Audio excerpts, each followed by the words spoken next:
चलो देखो फिर शुरू करेंगे ट्रांसफॉर्मर।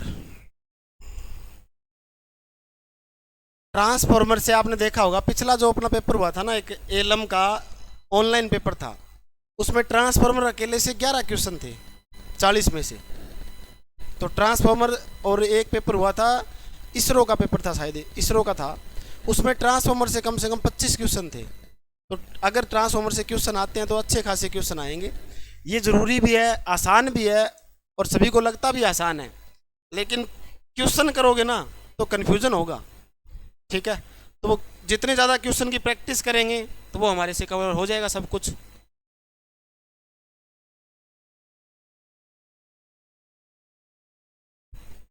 देखो सबसे पहले आप सभी को पता है ईएमएफ इक्वेशन पता होनी चाहिए। ट्रांसफॉर्मर की ईएमएफ इक्वेशन क्या होती है? ईएमएफ अगर आरएमएस इक्वेशन निकालें तो हमारे पास क्या रहेगा? 4.44 एफ एन। यहाँ पर हमारे पास फाई क्या होता है? फाई रहेगा फ्लक्स। ठीक है, फ्लक्स सीधा फ्लक्स। डेंसिटी हमारे पास बी होगा। एफ क्या रहेगा? एफ हमारे पास होगा फ्रीक्वेंसी। ठीक है, और एन हमारे पास क्या है? एन है नंबर ऑफ टर्न्स। ठीक है, ये हमारे पास एन होगा नंबर ऑफ टर्न्स। अगर ई मैक्स निकालें, ठीक है ना, ई मैक्सिमम वैल्यू हमारे पास निकालें तो इसमें क्या रहेगा? 4.44। यहाँ पर फ्लक्स की जगह हमने क्या लिख दिया? बी ए लिख दिया। ठीक है, फ्लक्स की जगह लिखा है ये। फ्लक्स की जगह कैसे? आप सभी को पता है बी बराबर क्या होता है? बी बराबर फाई बटा ए। ठीक है, यहाँ से अगर ए निकालें तो हमारे पास क्या है? ये एफ फाई निकालें। अगर हम यहाँ से फाई निकालेंगे तो ये ए जाएगा इस साइड, तो हमारे पास बी गुणा में क्या हो जाएगा? ए। ठीक है, तो ये बी गुणा में ए यहाँ पर लिखा गया ये। ठीक है, ये चीज़ है। बाकी एफ का एफ सेम है, एन का एन सेम है। अगर प्राइमरी का पूछे तो N1 लिख देंगे, सेकेंडरी का पूछे तो N2 लिख देंगे, बस फ़र्क इतना ही है और कुछ फ़र्क नहीं है। उसके बाद सबसे इम्पोर्टेंट हमारे पास है एक ट्रांसफॉर्मेशन रेशो के बारे में, रूपांतरण अनुपात की बात करनी है हमें। रूपांतरण अनुपात में पहला पॉइंट हमारे पास क्या है? ट्रांसफॉर्मेशन रेशो को हम K से लिखते हैं, आपको पता होगा। K की वैल्यू, अब देखो मुंह खुला हुआ है तो ज़्यादा है, K ज़्यादा है 1 से तो क्या रहेगा? Step up. K हमारे पास कम है 1 से तो क्या होगा? Step down. अगर K हमारे पास बराबर है किसके? अब ये बात तो दोनों होगी, एक चीज़ और लिखना है यहाँ पर, K अगर बराबर हो किसके? 1 के, तो हमारे पास क्या होता है? ये होता है आइसोलेशन ट्रांसफॉर्मर। ठीक है, ये हमारे पास रहेगा आइसोलेशन ट्रांसफॉर्मर, ये चीज़ ध्यान रखनी है। नेक्स्ट क्या दे रखा है? ट्रांसफॉर्मेशन रेशो के लिए हमारे पास जो फॉर्मूला बनता है E2 बटा में क्या रहेगा? E1, V2 बटा में V1, I1। यहाँ देखो करंट का अनुपात चेंज होता है, करंट का अनुपात चेंज होता है ट्रांसफॉर्मर के अंदर। अगर हमारे पास जिस वाइंडिंग में करंट ज़्यादा है वहाँ वोल्टेज क्या होगी? कम। ठीक है, ट्रांसफॉर्मर के अंदर जिस वाइंडिंग में वोल्टेज कम है वहाँ करंट क्या होगा? ज़्यादा। ठीक है, ये चीज़ ध्यान रखना। अब ये हमारे पास टर्न का अनुपात, और ये क्या है? इम्पीडेंस का अनुपात। इम्पीडेंस में ध्यान रखना, यहाँ 2 है, यहाँ भी 2 है, यहाँ भी 2 है, यहाँ भी 2 है, सिर्फ करंट में चेंज हुआ है, 1 आया है इसमें। ठीक है, इम्पीडेंस में आपको रूट लगाना पड़ेगा साथ में, ये चीज़ ध्यान रखनी। ओके, हाँ जी। ईएमएफ E2 है सेकेंडरी का ईएमएफ, E1 है प्राइमरी का ईएमएफ। ठीक है, नेक्स्ट देखो ट्रांसफॉर्मेशन नो लोड, शून्य भार पर हमारे पास क्या रहेगा? Magnetizing component. ठीक है, नो लोड पर दो हमारे पास करंट फ्लो होते हैं ट्रांसफॉर्मर के अंदर। नो लोड पर पहला करंट तो हमारे पास है मैग्नेटाइजिंग करंट, IM से लिखते हैं, formula I naught sine phi. ठीक है, I naught sine phi. Working component की बात करें तो इसे IW से लिखते हैं, और ये रहेगा I नोट कोस फाई। ठीक है, ये चीज़ ध्यान रखनी है। अब जो हमारे पास मैग्नेटाइजिंग कंपोनेंट है वो किसके लिए बनता है? मेन कौन सा हमारे पास जो है वो पावर के लिए उत्तरदायी रहेगा? मेन ये तो मैग्नेटाइजिंग कंपोनेंट जो होता है वो रिएक्टिव पावर हमारे पास होता है ना, रिएक्टिव घटक बोलते हैं इसे हम, रिएक्टिव कंपोनेंट। मैग्नेटाइजिंग कंपोनेंट को रिएक्टिव कंपोनेंट भी कहा जाता है। ठीक है, ये बात ध्यान रखोगे। उसके बाद जो हमारे पास वर्किंग कंपोनेंट होता है इसे हम क्या बोलते हैं, इसे बोलते हैं वाटफुल कंपोनेंट। ठीक है, ये हमारे पास रहेगा वाटफुल कंपोनेंट। उसके बाद नो लोड करंट है, उसका फॉर्मूला क्या रहेगा, आई नोट आई एम का स्क्वायर प्लस में आई डब्ल्यू का स्क्वायर। ठीक है, ये हमारे पास क्या है, नो लोड करंट का फॉर्मूला होता है ये चीज़ ध्यान रखोगे। नो लोड करंट में क्या है, आई एम का स्क्वायर और आई डब्ल्यू का स्क्वायर। ठीक है, उसके बाद हमें निकालना होता है एफिशिएंसी, दक्षता। एफिशिएंसी निकालने के लिए आप सभी को पता है आउटपुट बटा में क्या होगा, इनपुट गुणा में क्या होगा 100। ठीक है, अगर दूसरा हम एफिशिएंसी निकालें तो केवीए गुणा में कोस फाई बटा में क्या होगा, केवीए गुणा में cos phi copper loss iron loss. ठीक है, दोनों का हमें जोड़ करना पड़ेगा यहाँ पर। ओके, ये चीज ध्यान रखना। यहां पर आपको चेंज करके दे सकते हैं इस वैल्यू को। इस चीज को कैसे लिख सकते हैं, देखो V I cos phi plus iron loss plus में क्या होगा, कॉपर लॉस। ठीक है, ये हमारे पास क्या है, फॉर्मूला बनता है इसका। इसे हम इस तरीके से भी लिख सकते हैं, क्योंकि केवीए जो होता है, केवीए कौन सी पावर है अभी, केवीए एपरेंट पावर है। एपरेंट पावर को वीआई से लिख सकते हैं। ठीक है ना, तो हमारे पास क्या है, वीआई सीधा, आगे कोस फाई दे ही रखा है बस, वीआई कोस फाई। ठीक है, नेक्स्ट देखो, मैक्सिमम एफिशिएंसी के लिए मुख्य शर्त आप सभी को पता है। मैक्सिमम एफिशिएंसी के लिए दोनों लॉस को हम क्या कर देंगे, बराबर कर देते हैं। ठीक है, कॉपर लॉस हमारे पास प्लस बराबर किसके रहेगा, आयरन लॉस के। कॉपर लॉस को क्या बोलते हैं, वेरिएबल, और आयरन लॉस को क्या बोलते हैं, कांस्टेंट लॉस बोलते हैं। ठीक है, ये चीज ध्यान रखना है। नेक्स्ट देखो, मैक्सिमम एफिशिएंसी के लिए बाहर हमारे पास जो लोड है, लोड क्या रहेगा, ये बात पूछ रखी है। तो केवीए न्यू निकालना है, तो जो भी केवीए वैल्यू दे रखी है पुरानी वो यहाँ लिखेंगे, और हमारे पास रूट में क्या रहेगा, आयरन लॉस बटा में क्या रहेगा, कॉपर लॉस। ठीक है, ये चीज ध्यान रखोगे। यहाँ पर क्या है, पी आई बटा में क्या है, पी सी पूरे का रूट। ठीक है, ये फॉर्मूला हमारे पास बनता है, और इससे कई बार एग्जाम में क्वेश्चन आया भी हुआ है। ठीक है, इंपॉर्टेंट भी है, ये चीज ध्यान रखना। यहाँ तक मेन बात जो हो गई। ठीक है, अब देखते हैं हमारे पास ट्रांसफॉर्मर से जो कुछ क्वेश्चंस है उनको कवर करेंगे भी। ट्रांसफॉर्मर के कार्य करने का सिद्धांत हमारे पास क्या होता है, आप सभी को पता है, म्यूचुअल इंडक्शन सिद्धांत पर कार्य करता है ट्रांसफॉर्मर। ठीक है, अब देखो ट्रांसफॉर्मर के अंदर हमारे पास दो वाइंडिंग होती है। एक वाइंडिंग तो हमारे पास है जहां पर सप्लाई देंगे वो प्राइमरी, और जहां से आउटपुट लेंगे वो हमारे पास सेकेंडरी। ठीक है, ये मान लो प्राइमरी वाइंडिंग है और ये हमारे पास है सेकेंडरी वाइंडिंग है ये। ठीक है, अब क्या हुआ, प्राइमरी वाइंडिंग में हमने सप्लाई दे दी यहाँ से। ठीक है, करंट जाएगा I1, यहाँ पर एक EMF बनेगा E1, इसके कारण एक फ्लक्स बनेगा, वो फ्लक्स लिंक करेगा सेकेंडरी वाइंडिंग के साथ, और इसमें बनेगा E2। E2 के कारण हमारे पास क्या आगे करंट फ्लो होगा I2, और यहाँ पर हमें वोल्टेज मिल जाएगी V2। ठीक है, अब मेन बात क्या होती है, जो प्राइमरी वाइंडिंग में जो हमारे पास EMF बना है वो किसके कारण बना है, EMF वो हमारे पास सेल्फ इंडक्शन। ठीक है ना, प्राइमरी वाइंडिंग में जो हमारे पास EMF बना है वो किसके कारण बना है, सेल्फ इंडक्शन, और सेकेंडरी में जो EMF बना है वो किसके कारण बना है, म्यूचुअल इंडक्शन। तो इसीलिए ट्रांसफॉर्मर हमारे पास म्यूचुअल इंडक्शन के सिद्धांत पर कार्य करता है। ऑटो ट्रांसफॉर्मर है वो सेल्फ इंडक्शन के सिद्धांत पर काम करेगा। ठीक है, ये चीज ध्यान रखना। पानी ले गया। ट्रांसफॉर्मर का कार्य सिद्धांत निम्नलिखित में से किस पर आधारित है? भाई ट्रांसफॉर्मर का हमारे पास जो कार्य सिद्धांत है वो फैराडे के नियम पर आधारित है। ठीक है ना, फैराडे का जो हमारे पास नियम है, फैराडे के नियम आप सभी ने दो नियम पढ़ रखे होंगे।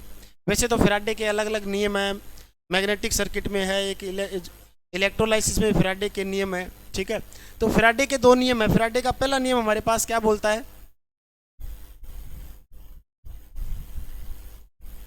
जब किसी चुंबकीय क्षेत्र में, ठीक है, नॉर्थ और ये क्या है साउथ, जब किसी चुंबकीय क्षेत्र या मैग्नेटिक फील्ड के अंदर या मैग्नेटिक फील्ड के बीच में एक करंट कैरिंग कंडक्टर को किसी बाह्य बल के द्वारा घुमाएं या फिर मैग्नेटिक फील्ड को घुमाएं तो हमारे पास क्या होगा, यहाँ पर इसमें पैदा होगी ईएमएफ।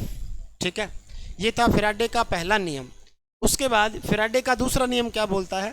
फैराडे का दूसरा नियम ये है भी जितना हमारे पास ईएमएफ बना है इसका क्या मैग्नीट्यूड होगा, ईएमएफ बराबर माइनस एन डी फाई बटा में क्या होगा, डी टी। ठीक है, ये हमारे पास है फैराडे का दूसरा नियम। ठीक है, कितना फ्लक्स लिंकेज हुआ है वाइंडिंग के साथ वो हमारे पास क्या रहेगा, फैराडे का दूसरा नियम। यहाँ पर माइनस निशान आप सभी को पता होगा, लेंज लॉ। ठीक है, लेंज लॉ के कारण माइनस का निशान लगता है और लेंज लॉ जो है वो हमारे पास एनर्जी संरक्षण के सिद्धांत पर, एनर्जी संरक्षण के सिद्धांत पर कार्य करता है। ठीक है, लेंज लॉ जो हमारे पास है वो एनर्जी संरक्षण के सिद्धांत पर कार्य करेगा, ये चीज ध्यान रखना। केवीएल भी एनर्जी संरक्षण के सिद्धांत पर कार्य करता है, किरचॉफ्स वोल्टेज का नियम। ठीक है, ये आपको पता होगा, ओम का नियम हमारे पास V समानुपाती I, किरचॉफ्स का नियम केवीएल और केसीएल, और फ्लेमिंग के नियम हमारे पास राइट हैंड लेफ्ट हैंड। ठीक है, मैग्नेटिक वाले चैप्टर में किया था कवर हमने। इंडक्शन मोटर के समान सिद्धांत पर काम करता है हमारे पास क्या, ट्रांसफॉर्मर। जैसे ट्रांसफॉर्मर के अंदर हमारे पास प्राइमरी वाइंडिंग सेकेंडरी वाइंडिंग है, इसी तरह से इंडक्शन मोटर में भी क्या होता है, प्राइमरी वाइंडिंग और सेकेंडरी वाइंडिंग होती है। ठीक है, ये चीज ध्यान रखोगे।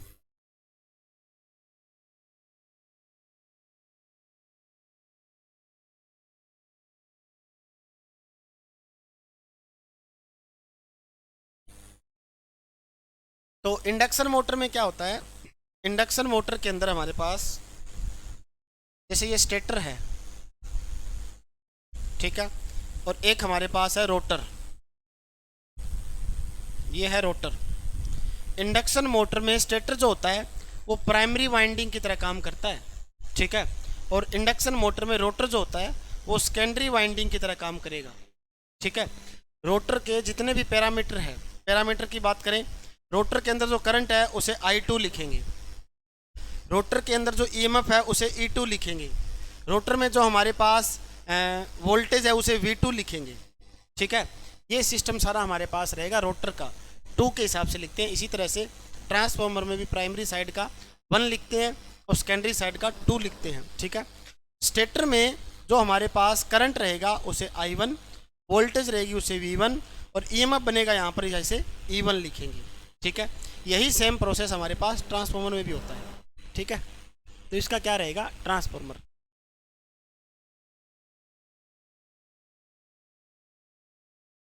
स्टैटिकली इंड्यूस्ड ईएमएफ का एक उदाहरण हमारे पास क्या रहेगा, स्टैटिकली इंड्यूस्ड ईएमएफ। स्टैटिक का मतलब हमारे पास स्थिर, स्थिर रूप से उत्पन्न है, वो किस में होता है, ट्रांसफॉर्मर में होता है। ठीक है,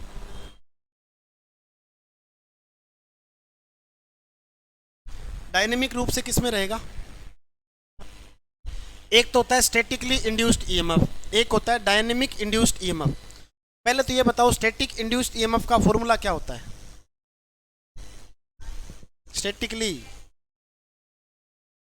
स्टैटिक इंड्यूस्ड ईएमएफ का फॉर्मूला।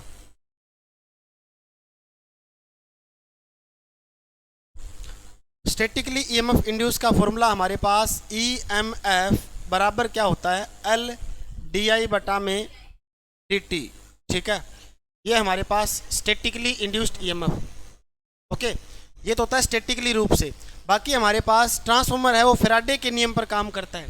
तो इसमें जो ईएमएफ की बात करें, इसमें ईएमएफ हमारे पास क्या होता है, माइनस एन डी फाइव बटा में क्या होता है, डी टी। ठीक है, ये भी एक ईएमएफ है, ये भी ईएमएफ है, ये भी ईएमएफ है। ये हमारे पास है स्टैटिकली सेल्फ इंड्यूस्ड ईएमएफ। ठीक है, ये चीज ध्यान रखना। उसके बाद एक हमारे पास होता है डायनेमिक रूप से, डायनेमिकली इंड्यूस्ड ईएमएफ। ठीक है, डायनेमिक रूप से इंड्यूस्ड ईएमएफ का फॉर्मूला, डायनेमिक रूप से पहले बताया था ना, BLV साइन थीटा। ठीक है, ये हमारे पास डायनेमिक रूप से इंड्यूस्ड ईएमएफ का फॉर्मूला होता है ये। ठीक है, हाँ जी, एक थोड़ी अलग अलग है। ये फैराडे के नियम के अनुसार है, ये हमारे पास कॉइल के अंदर है। ठीक है, ये तो है हमारे पास फैराडे के नियम के अनुसार, ये रहेगा किसी कॉइल में उत्पन्न ईएमएफ, और ये हमारे पास क्या है, डायनेमिकली इंड्यूस्ड ईएमएफ जो है BLV साइन थीटा। ठीक है, यहाँ पर B क्या है, मैग्नेटिक फ्लक्स डेंसिटी, L क्या है हमारे पास, L लेंथ, और V क्या है बताना भी, V क्या है। अब ये सीन होगा, एक दिन ही पेपर, कल पता चला था हमें भी, लेट हो गया पेपर, एक दिन में धीरे धीरे साफ होने लगा ना। अब घर जाओगे, घर जाने के बाद और साफ हो जाएगा फिर तो इस चीज़ को कंटिन्यू रखो ना। टेंशन तो देखो, सरकारी नौकरी में बता रहा हूँ, आसान थोड़ी है सरकारी नौकरी लेना। सरकारी नौकरी के लिए संघर्ष करना पड़ता है। अगर मान लो सबसे पहले CET का पेपर हुआ, एक एक्यूरेट डेट पे होता तो कोई जोर नहीं आता। CET की डेट भी कितनी आगे गई, संघर्ष करना पड़ा, CET का एग्ज़ाम हो गया। उसके बाद अब इसका पेपर अपना है, पहले हमें बता रखा था 25-26 को, 24-25 को। ठीक है, उससे पहले भी हमें लग रहा था भी एग्ज़ाम पहले हो सकता है, हाँ 27 मई की थी क्या। उसके बाद ये आगे हुआ, फिर अब और आगे हो गया, अब भी कोई कन्फर्म नहीं है का, क्या पता कब हो। लेकिन सहनशीलता यानी कि थोड़ा सब्र रखना पड़ेगा हमें, तो तभी बात बनेगी। ठीक है, ये आपकी जो मेंटलिटी है उसको चेक करने की बात है मेन, तो कितना का आप खुद से सहन कर सकते हो।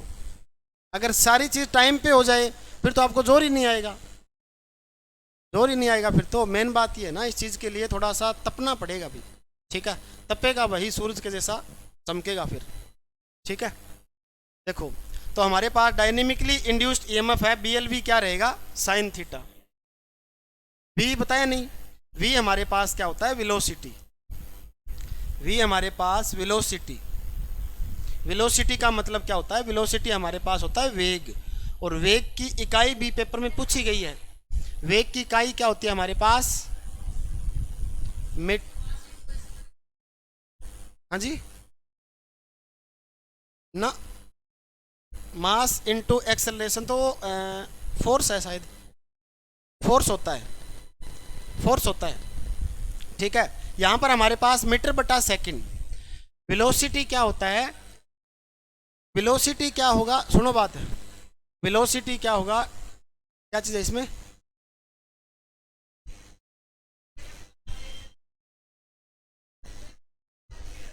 नहीं देखो वो तो भी अगली कैपेसिटी है, कोई बात नहीं। अगर पढ़ाई कर रहा है, कोई अलग नॉलेज ले रहे हैं, हाँ जी ये बात सही है।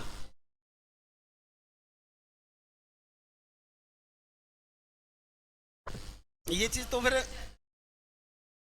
60 आ जाए बस। ये तो देखो जब अपना एग्ज़ाम होगा उस टाइम भी हमें ये नहीं लगेगा भी हमारी तैयारी फुल है, चाहे दिन रात आप पढ़ते रहो, 100% तैयारी कभी भी नहीं हो सकती। ठीक है, जो पढ़ो वो पक्का पढ़ो, बस मेन बात ये है।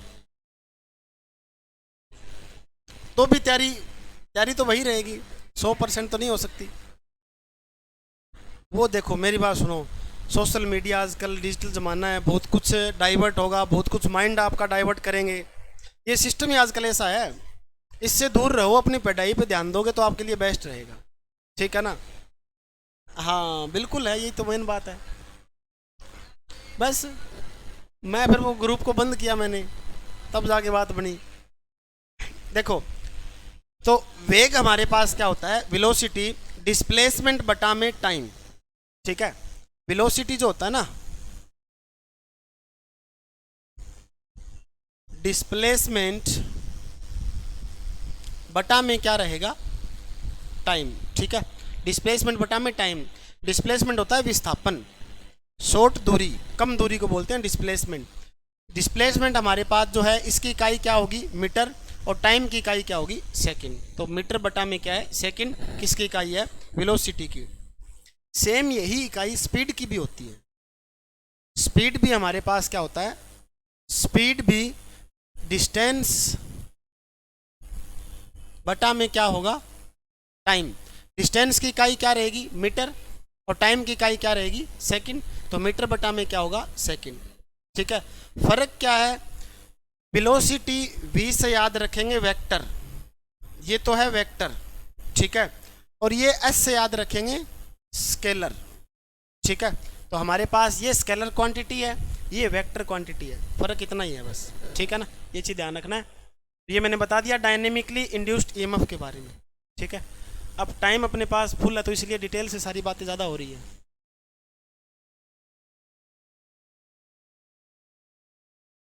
ये मत देखना अभी क्वेश्चन कम होंगे अब, ठीक है, लेकिन नहीं डिटेल ज़्यादा करेंगे हम, मेन बात ये ना डिटेल ज़्यादा करेंगे। ट्रांसफार्मर किस प्रकार का डिवाइस है, ये आप सभी को पता है। ट्रांसफार्मर एक स्टैटिक हमारे पास डिवाइस है, स्टैटिक का मतलब स्थिर, जिसमें हमारे पास किसी प्रकार का घर्षण लॉस नहीं होता, ठीक है। ट्रांसफार्मर के अंदर घर्षण हमारे पास लॉस नहीं होगा क्योंकि घूमने वाला कोई पार्ट ही नहीं है। बाकी ट्रांसफार्मर में एक पार्ट होता है घूमने वाला, जो इसका टैप चेंजर होता है ना, ट्रांसफार्मर में टैप चेंज करते हैं, वहाँ पर एक मोटर लगी होती है, ठीक है। वो मोटर हमारे पास घूमने का पार्ट होता है, लेकिन उसको कई जगह पर टैप चेंजर में मोटर नहीं लगाते, इसीलिए ट्रांसफार्मर क्या माना जाता है, स्टैटिक डिवाइस। फ्रीक्वेंसी में परिवर्तन के बिना विद्युत ऊर्जा को एक एसी सर्किट से दूसरे एसी सर्किट में बदलने के लिए इस्तेमाल किए जाने वाला स्टैटिक डिवाइस हमारे पास क्या रहेगा, ट्रांसफार्मर। इससे क्या प्रूफ हो रहा है कि ट्रांसफार्मर फ्रीक्वेंसी को नहीं चेंज करता, फ्रीक्वेंसी को बदले बिना, परिवर्तन किए बिना, ठीक है। तो ट्रांसफार्मर चेंज किसको करता है भाई, वोल्टेज को और करंट को तो चेंज करता है, ठीक है ना। पावर जो हमारे पास है, पावर भी कौन सी, एपरेंट पावर, एपरेंट पावर को और फ्रीक्वेंसी को, एपरेंट पावर और फ्रीक्वेंसी को चेंज नहीं करता, ठीक है, ये चीज ध्यान रखनी है। चलो नेक्स्ट देखो,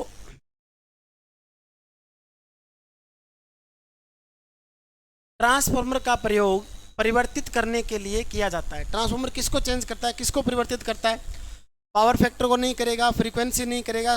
पावर अगर सीधा हो तो ठीक है, इस टाइप का अगर ऑप्शन आ जाए तो हमें पावर को भी कट करना पड़ेगा। यहाँ पर मेन आप सभी को पता है, परिवर्तित करने के लिए हमारे पास वोल्टेज स्टेप अप और क्या रहेगा, स्टेप डाउन, ठीक है। क्या चीज़ है, करंट भी चेंज करेगा, करंट भी चेंज करता है, ठीक है, दिखाई दे रहा होगा,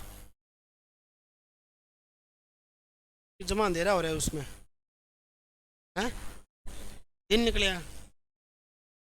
हाँ, एक ट्रांसफार्मर में सेकेंडरी टर्न्स में पैदा हुआ वोल्टेज होता है। ऑनलाइन वाला मैं भी नहीं दिखाई दे रहा था कुछ से, इसलिए ज़रूरी था थोड़ा बहुत, अब ठीक है। देखो, ट्रांसफार्मर में सेकेंडरी टर्न्स में पैदा हुआ वोल्टेज होता है, हमारे पास वोल्टेज जो रहेगी वो क्या रहेगी, प्राइमरी वोल्टेज के साथ सेकेंडरी वोल्टेज जो है 180 डिग्री का हमारे पास क्या बनाती है, फेज से बाहर। इसका मतलब क्या, ध्यान से देखो, आपको पता होना चाहिए ट्रांसफार्मर के अंदर हमारे पास दो वोल्टेज होती है, एक तो कौन सी, प्राइमरी वोल्टेज हमारे पास, एक क्या रहेगी, सेकेंडरी वोल्टेज, ठीक है।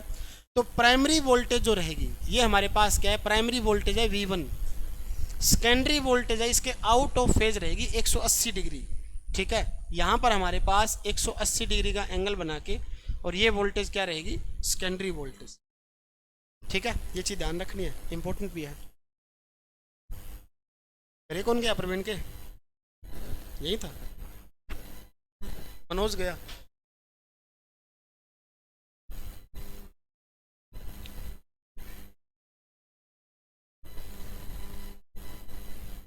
पानी और लिया।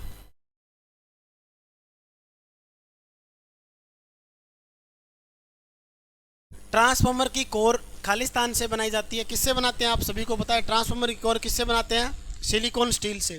क्यों बनाते हैं सिलिकॉन स्टील से, सिलिकॉन स्टील से हमारे पास जो हिस्टेरिसिस लॉस है, हिस्टेरिसिस लॉस कम करने के लिए, ठीक है, कोर बनाते हैं।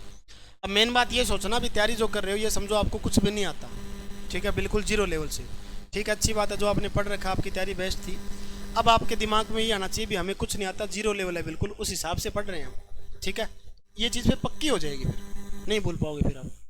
एक ट्रांसफार्मर की सेकेंडरी कॉइल्स पर टर्न्स बढ़ाने से सेकेंडरी कॉइल है उसके टर्न्स बढ़ा दिए तो हमारे पास क्या रहेगा, सेकेंडरी करंट में वृद्धि होगी। थोड़ा सा लॉजिक लगाना यहाँ पर।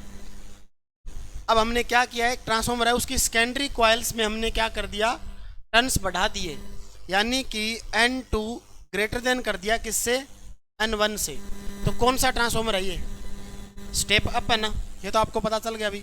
ये हमारे पास होगा स्टेप अप, ठीक है, स्टेप अप प्रकार का होगा। उसके बाद तो हमारे पास क्या होगा, देखो सेकेंडरी करंट ज़्यादा होगा।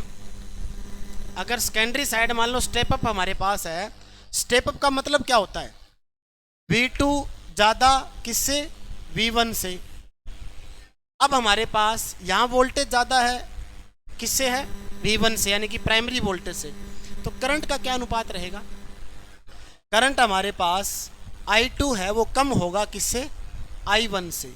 अब मेन हमें ये चीज़ चेक करनी है, तो सेकेंडरी करंट ज़्यादा होगा क्या, सेकेंडरी करंट तो हमारे पास कम होना चाहिए, ठीक है। सेकेंडरी करंट में कमी, बिल्कुल सही बात है ये, ठीक है। सेकेंडरी करंट में कोई प्रभाव तो ये तो हो नहीं सकता भाई। प्राइमरी करंट में वृद्धि, ये हमारे पास क्या है, ये बात ठीक होगी, डी भी ठीक लग रहा है, डी भी सही है। इसमें क्या हुआ, सेकेंडरी करंट में कमी है तो प्राइमरी करंट तो हमारे पास क्या रहेगा, ज़्यादा ही रहेगा। पूछ कौन सी रखी है, सेकेंडरी कॉइल का पूछ रखा, फिर ठीक है भाई, फिर ठीक है, सेकेंडरी का पूछ रखा है तो हमारे पास क्या रहेगा, सेकेंडरी करंट में तो हमारे पास प्राइमरी की वृद्धि ठीक थी इसमें। अब सेकेंडरी का पूछ रखा है तो हमारे पास ये सही है भाई, ओके। चलो ये बात तो समझ में आ गई होगी। उसके बाद नेक्स्ट देखो, ट्रांसफॉर्मर निम्नलिखित पर कार्य करता है। ट्रांसफॉर्मर AC और DC दोनों पर कार्य करता है, सिर्फ AC पर करता है ट्रांसफॉर्मर कार्य, ठीक है। ट्रांसफॉर्मर हमारे पास सिर्फ AC सप्लाई पर काम करेगा, DC सप्लाई पर काम नहीं करता। अगर DC सप्लाई किसी कारणवश दे देते हैं तो क्या हो जाएगा, हमारे पास ट्रांसफॉर्मर की जो प्राइमरी वाइंडिंग है, ठीक है ना, प्राइमरी वाइंडिंग क्या हो जाएगी, बर्न हो जाएगी, प्राइमरी वाइंडिंग जल जाएगी, ठीक है, बिल्कुल धुआं निकल जाए भाई। निम्न में से किसकी सहायता से AC वोल्टता सरलता से बढ़ाई या घटाई जा सकती है, किसकी सहायता से घटा सकते हैं हम, ट्रांसफॉर्मर ही हमारे पास स्टेप अप और स्टेप डाउन के लिए यूज़ करते हैं, ठीक है। ट्रांसफॉर्मर जो है वो स्टेप अप और स्टेप डाउन दोनों के लिए यूज किया जाता है।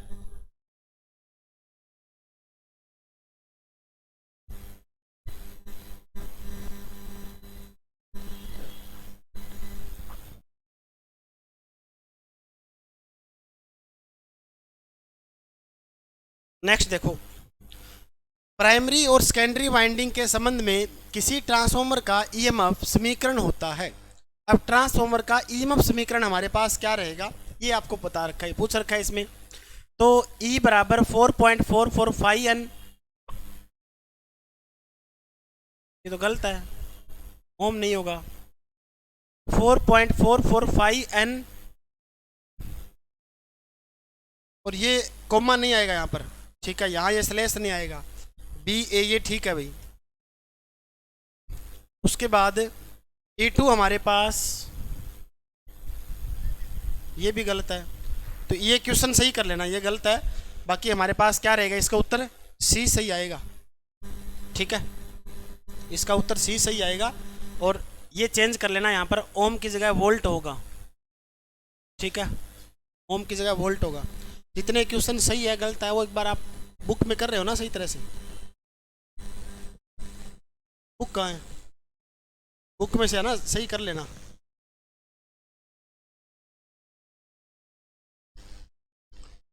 रेटिंग आप सभी को पता है ट्रांसफॉर्मर की किस में होती है अभी, ट्रांसफॉर्मर की रेटिंग किस में होगी, हमारे पास KVA में। और KVA कौन सी पावर होती है, KVA हमारे पास एपरेंट पावर।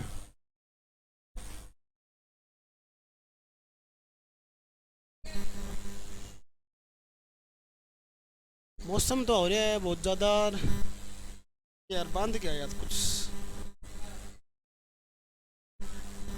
हाँ शीशा बंद कर दे, ये बात सही है, शीशा बंद करने से फिर उमस हो जाएगी।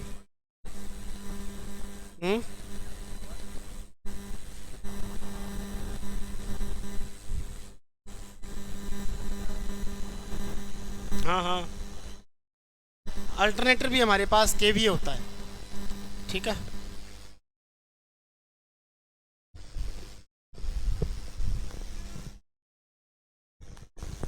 आइए आइए,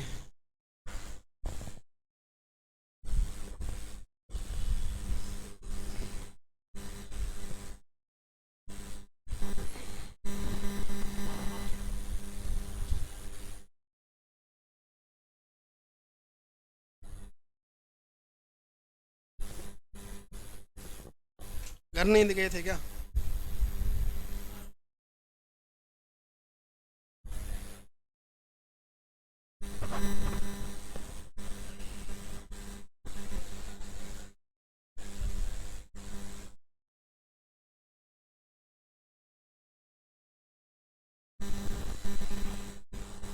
ये जो बुक है वो पूछ रहे थे कई बच्चे कि विद्युत धारा बुक है अपनी है, ठीक है।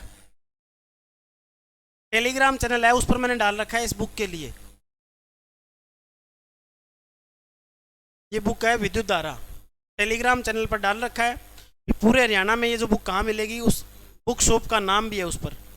टेलीग्राम चैनल पता होगा सभी को, HSSCALM9, ठीक है। ये टेलीग्राम चैनल है, इस पर बुक का जो भी शॉप का एड्रेस है वो डाला हुआ है अभी। चलो कहाँ तक हो गया? ये चल रहा है हमारा। किसी ट्रांसफॉर्मर की रेटिंग में रेट किया जाता है, ट्रांसफॉर्मर का ये मैंने बता दिया आपको क्या रहेगा, मेन केवीए, ठीक है। क्या हुआ, कर दिया? अच्छा फिर ठीक है। रेटिंग हमारे पास क्या है, केवीए, ये मैंने आपको अभी बताया भी। केवीए हमारे पास क्या होता है अभी, एपरेंट पावर, ठीक है। एपरेंट पावर जो होता है इसका फॉर्मूला होता है VI, ठीक है। और इसकी हमारे पास इकाई क्या होती है, केवीए। एपरेंट पावर को किससे लिखते हैं, एपरेंट पावर को S से लिखा जाता है, ठीक है ना। एपरेंट पावर S से लिखा जाएगा। उसके बाद KVAR हमारे पास जो है ये क्या होती है, ये हमारे पास होती है रिएक्टिव पावर, ठीक है। रिएक्टिव पावर हमारे पास KVR। रिएक्टिव पावर को किससे लिखते हैं, रिएक्टिव पावर को Q से लिखते हैं, ठीक है ना। और KW आप सभी को पता है क्या रहेगा, KW हमारे पास एक्टिव पावर, और एक्टिव पावर का फॉर्मूला VI cos phi, ठीक है। और यहाँ पर इसका हमारे पास P से लिखेंगे, इसका फॉर्मूला VI sin phi, ठीक है।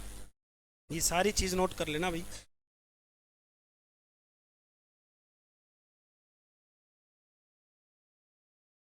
प्राइमरी ट्रांसफॉर्मर में प्राइमरी और सेकेंडरी वाइंडिंग के बीच इंसुलेशन प्रतिरोध, बहुत बढ़िया क्वेश्चन है, पेपर में भी आया हुआ है, ठीक है ना। टेस्ट में मैंने दिया था कई बार ये, ठीक है। तो यहाँ हमारे पास क्या रहेगा, प्राइमरी और सेकेंडरी के बीच इंसुलेशन प्रतिरोध क्या रहेगा, हमारे पास अनंत होता है, ठीक है ना। इंसुलेशन का प्रतिरोध जो है वो। एक सेकेंडरी वाइंडिंग में इंड्यूस्ड EMF किस पर निर्भर करता है, सेकेंडरी वाइंडिंग की बात है तो इंड्यूस्ड EMF किस पर निर्भर करेगा, ये हमारे पास टर्न्स की संख्या, ठीक है। फ्लक्स पर भी हमारे पास होता है, तारों की संख्या पर नहीं करेगा। तो मेन हमारे पास क्या रहेगा, C, ठीक है ना। A और B दोनों, क्योंकि अलग अलग है। ये तारों के हमारे पास नंबर ऑफ कंडक्टर हो गया, ठीक है। नंबर ऑफ कंडक्टर हमारे पास इस पर कोई निर्भर नहीं करेगा। मौसम खराब हो गया बहुत ज़्यादा। चलो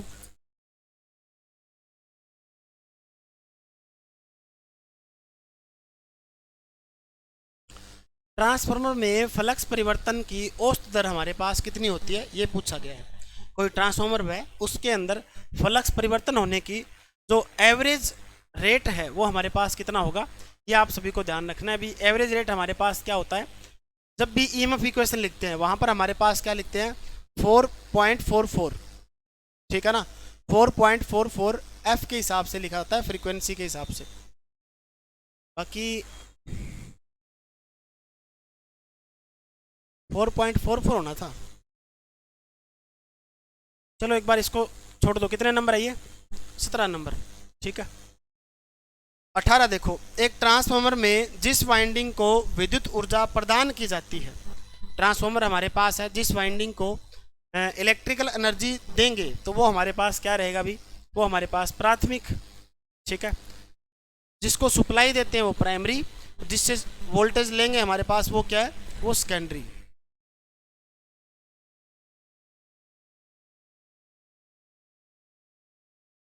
ट्रांसफार्मर में चुंबकीय कोर का उपयोग करने का मुख्य उद्देश्य क्या होता है?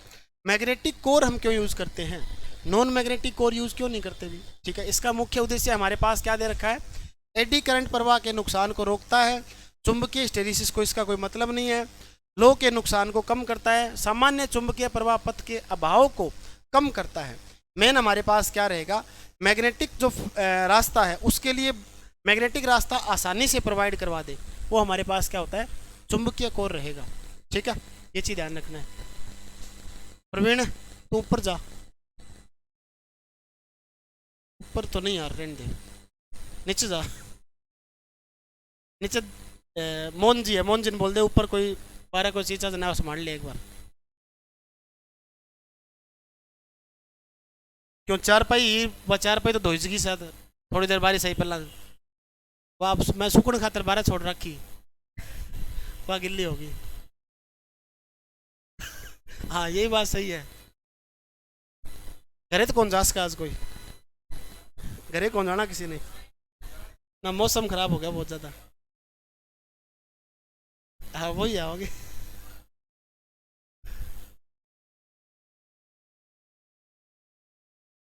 ट्रांसफार्मर में मैग्नेटिक फ्लक्स का रास्ता, बिल्कुल शीशा बंद करना पड़ेगा भाई, क्यों शीशा टूट गए हो।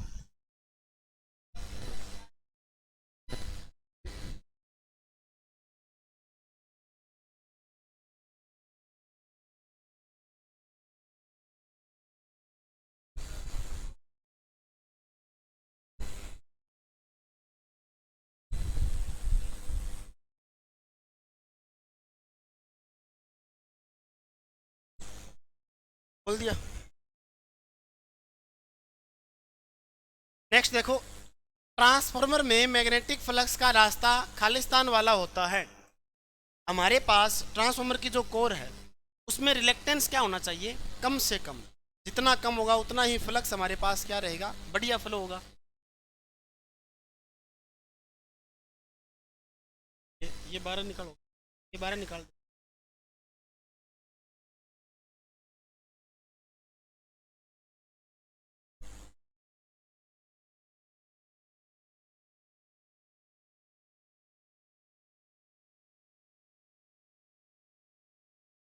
ठीक है, देखो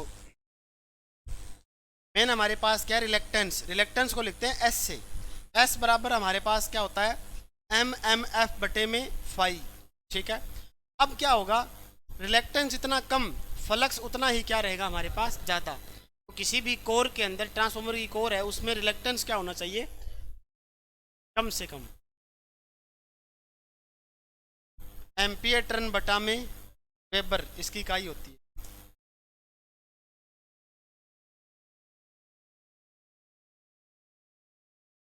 एक ट्रांसफार्मर में गुंजन की आवाज़ मुख्यतः किस कारण से होती है? गुंजन हमारे पास जो आवाज़ है वो किस कारण होगी, मैग्नेटोस्ट्रक्शन के कारण होती है। बढ़िया क्वेश्चन है, पेपर में आया भी हुआ है।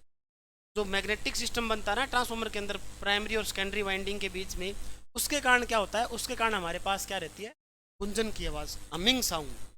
इसे हम क्या बोलते हैं, इसे बोलते हैं हमिंग साउंड, ठीक है। हमिंग साउंड हमारे पास मैग्नेटोस्ट्रक्शन, इसके कारण। जब एक डिस्ट्रीब्यूशन ट्रांसफार्मर का डिस्ट्रीब्यूशन कार्य कर रहा होता है तो इसमें से बनबनाहट की आवाज़ उत्पन्न होती है। तो ये हमारे पास क्या रहेगी, कोर की कंपन के कारण, ठीक है। बिल्कुल कोर में हमारे पास क्या है, कंपन हो रही है, इसके कारण क्या रहेगा, इसके कारण क्या आवाज़ होगी, ठीक है। जब कोर कई बार हमारे पास ट्रांसफार्मर की लूज हो जाए उसके कारण आवाज़ आती है। आपने देखा होगा हमारे घरों के अंदर जो स्टेबलाइजर वगैरह है उसके अंदर भी ट्रांसफार्मर होते हैं, ठीक है ना। उनकी जो पत्तियां होती हैं उनको अगर आप लूज कर दोगे ना तो उसमें आवाज़ बहुत ज़्यादा आती है, ठीक है ना। इसीलिए उन पत्तियों को क्या करते हैं, हाइड्रोलिक प्रेशर के द्वारा पूरा टाइट किया जाता है, ठीक है। टाइट करके फिर क्या उनको यूज़ करते हैं ताकि आवाज़ ना आए। अगर लूज रहेगी तो स्टेरिसिस लॉस भी बन सकता है फिर उसमें, ठीक है। फ्लक्स लीकेज हमारे पास ज़्यादा होगा, लीक हो जाएगा फिर, और जो हमारे पास लूज है वहाँ लूज में फ्लक्स चला जाएगा फिर।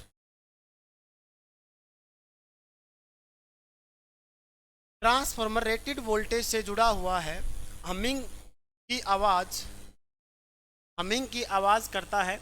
इसका क्या कारण हमारे पास है, ये हमने अभी देख लिया, अभी कोर की कंपन। किसी ट्रांसफार्मर में उत्पन्न हुई ध्वनि को खालिस्तान नाम हमारे पास दिया गया है, ये हमिंग, ठीक है, ये हमने अभी कर लिया। हीजिंग नॉइस कहाँ आता है अभी, हीजिंग नॉइस,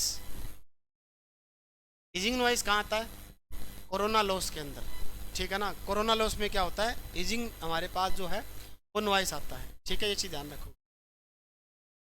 ट्रांसफार्मर का कोर बनाने के लिए सबसे उपयुक्त सामग्री कौन सी रहेगी, कोर बनाने के लिए, कोर बनाने के लिए हमारे पास CRGO, cold rolled grain oriented, cold rolled grain oriented, ठीक है ना, ये चीज़ ध्यान रखना, okay. Cold rolled grain oriented.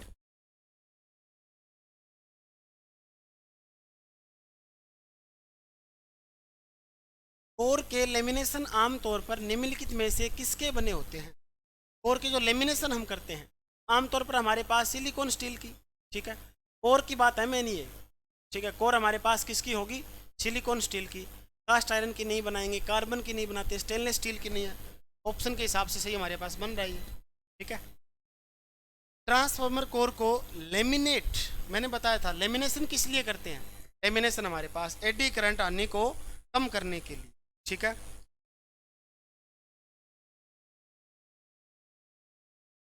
एक ट्रांसफार्मर में इस्तेमाल लेमिनेशन की मोटाई, मोटाई जो हमारे पास है वो आमतौर पर तक होती है। मोटाई हमारे पास कितनी होनी चाहिए लेमिनेशन की, ये भी बढ़िया क्वेश्चन है, ये मैंने स्पेशल लिखा रखा है आपको। 0.3 से लेकर 0.5 mm, ये हमारे पास स्पेशल इसकी मोटाई होती है, ये लेमिनेशन की मोटाई है कोर की, ठीक है।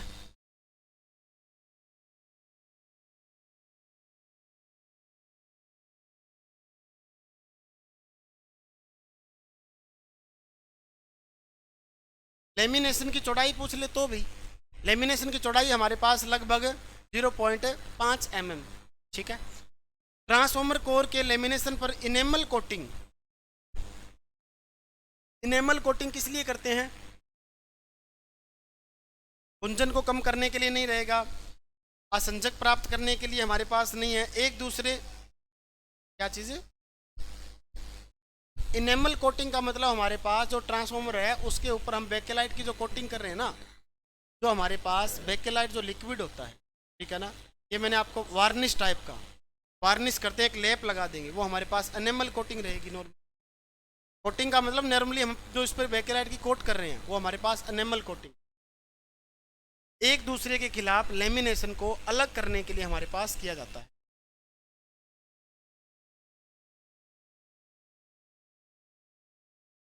ट्रांसफार्मर